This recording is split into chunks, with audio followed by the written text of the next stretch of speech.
how can I tell or suggest to other women to be their true authentic selves when I'm still hiding?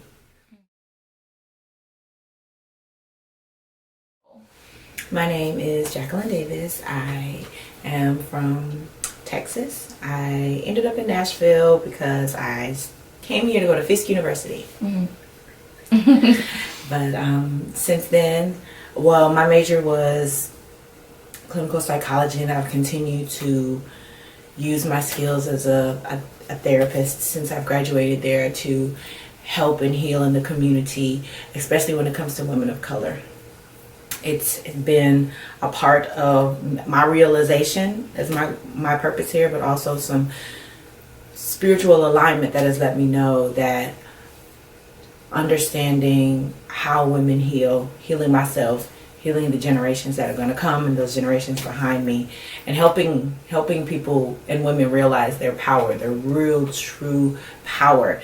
I experienced throughout my life internalized oppression and all different types of things, and if I can be an agent of change, then that's what I want to be. But my goal is around helping women of color. One thing about me, I realize that I am a leader. And when it comes to the work that I do, if you are trying to be an agent of change, you're on the front line of empowering women, children, anybody who I would be able to serve in my practice or outside of that. I have to be confident in what I'm doing. So who I am as a leader helps to give myself and other people, helps me be brave. I am a brave individual. And then when it comes to somebody who might not have that part of them that is turned on, they can trust in who I am as a leader, who I am as someone who is willing to step out, take the chance on the situation, on them, to pull them into something new. Yeah. You know what I mean? It's leaders, most people that don't follow someone who's not confident, So I'm grateful for the confidence and the leadership that I came here with. There's many dimensions to my identity. I think that also being personable and knowing how to balance the leader that I am, because leaders can be bossy. Leaders can, come in and out of those roles with grace, and sometimes with not so much grace. But I'm grateful for the fact that the confidence that I have in myself helps me impact others, because again, when I shine my light, it gives people permission to do the same. So I have to show up. I have to show up being the person that I'm called to be. And it's an ongoing process, but when I show up, she thinks she can show up. Mm-hmm. That baby thinks they can show up. So I'm accountable for sharing my gifts. Well, that's a dimension to my identity that comes with trusted circles. And I play just as hard as those in my trusted circle. I'll just put it like that. But I love to, because I'm living my life intentionally and unapologetically. I mean, that word unapologetic is very, there's levels to that, right? So at the stage that I am with unapologetic, I feel that all levels of joy and all levels of pleasure, I'm due. I have the right to experience that. Mm-hmm. Some women don't feel like they have the right to experience some of these things, or it's taboo, or it's, so outside of the box. And I understand where we were raised. This is a patriarchal Western society, and women have not been worshipped as the goddesses that they are. So if I don't feel like a goddess, then I won't think that I'm worthy of that. But that's the part of me that's a part of my identity that's very much on the forefront, because I know who I am. I know what I bring to the table. So when I play, it's because I know I'm worth it. So there's some things I don't spare any expense on because I'm worth it, you know? So my happy place consists of men, music, travel, food. Let me, in no particular order, because food will beat everything sometimes, you know.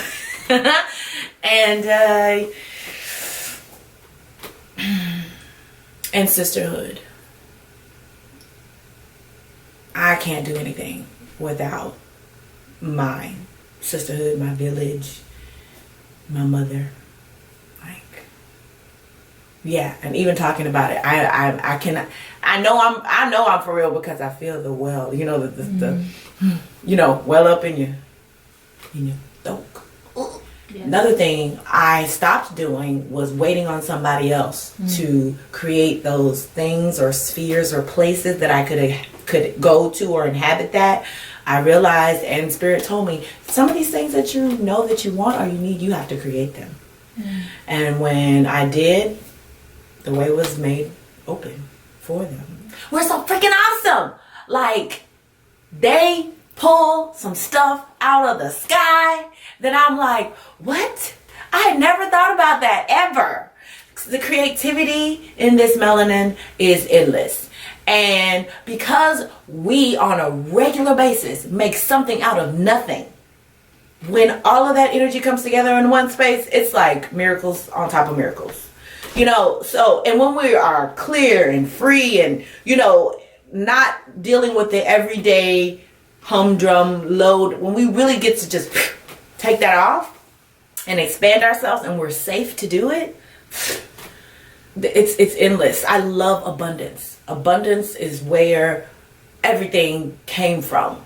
And when I could just sit in it, because being around women, Black women, collaborating with them, I feel like it's like an oasis, because it's like a bottomless well of amazingness, you know. So the potentiality and the abundance is what draws me to that. So that's what I love about it, because whatever comes out of it is gonna be amazing.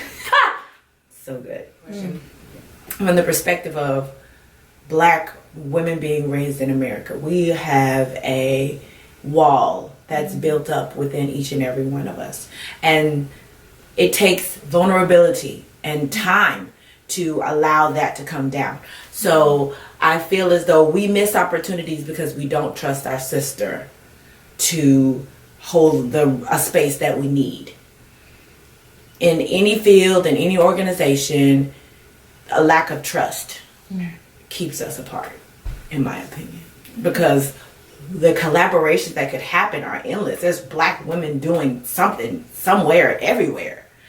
But, you know, it could be that. And I think because we have been raised here, we've been, the dogma of the capitalist society that we live in sometimes keeps us from collaborating, because we don't feel like we can help us excel. They'll partner with an organization from different organizations outside of women of color because it advances them financially quicker, or it gives them more clout or leverage in particular areas. And I guess that could come into the area of trust as well. But our motives might not line up with the goals that the organization is trying to reach. So that is an internal thing. Each individual makes up a whole in an organization, and if the top or if the persons or the people at the table don't trust anyone outside, then we miss that. We miss it. And I need people to trust, because who else is going to do it? If we came together, pooled our money, divested and invested in ourselves, we'd have our own nation. It'd be a wrap real soon. They could pay us. I'm all about reparations and land. I need some estates. I need land just like you do. I need you to create deep pockets for me so that the people in my family coming after me and in our community can have the same jump start as you. I need trust fund babies. We need organizations that are going to make sure that our children have the right levels of education without prejudice. Now, mind you, again, I am for divesting. I think that we can be fine just by ourselves if we pull our resources, money together, because we're geniuses, literally kings and queens walking amongst everyone else. So I think that if they realize how valuable their privilege is, and just being mindful of the fact that we live in a world of abundance. They live in scarcity. That's why they hoard all of these things and systems. Why would you need to hoard or oppress if you understand abundance is our lifestyle? That's where we come from, abundance. So if they internally realize that there's nothing to hoard and choose to share and give, the utopian society would be right at our fingertips. And they can, I believe that they can invest in us so that we can invest in ourselves. Yeah, right now I'm all I pay me. I chose to stand up for myself. I chose to listen, finally, listen to what my Ori, my higher self, my inner guide had been saying for a while. I was in a relationship that was not bearing the fruit that I was hoping and planning on it doing. And the person that I am, I'm a nurturer. So my goal is not to crush the dreams or the aspirations or the heart of someone else. But if someone is being, or any parts of a relationship, friends, anything, but in this case it was an intimate relationship, but if you're being neglected in any way, shape, or form, there are times where we as women will say, okay, let me just tinker with this. Let me just fix this over here. Let me just not say that. Let me just cater to this part. Let me give them what they need, because they realize if I give them what they need, they'll give me what I need and what I've asked for, right? But in some situations, you have to realize that in my situation, that person was not healed enough to do that.